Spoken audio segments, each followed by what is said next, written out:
नसकेको जातिलाई व्यभिचारले चाहिँ मार्न सुरु गर्यो।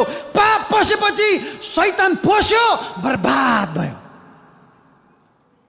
कसैले शराब नलाग्ने, कसैको एकजनाको पनि खुट्टा सुनिएको थिएन, लुगा फाटेको थिएन, केही पनि भएको थिएन।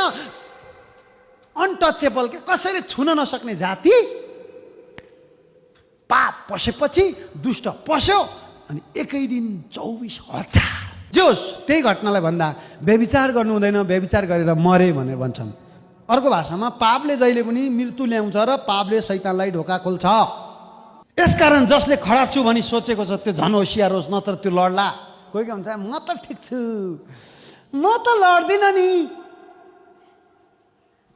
म त लड्दिनँ, हलन लड्छ, त्यो लड्ला। होइन, तिमी सबै होसियार। बाइबलको सबभन्दा बलवान सिम्सनले त सकेन। फेरि त्यहाँ अर्को के लेख्छ, बाइबलको सबैभन्दा बुद्धिमान सोलोमन त सकेन। बाइबलको सबैभन्दा खतरा अर्को के अरे त्यो दाउदले त सकेनन्। त्यसले यो व्यभिचारको पाप चाहिँ डेन्जर हो।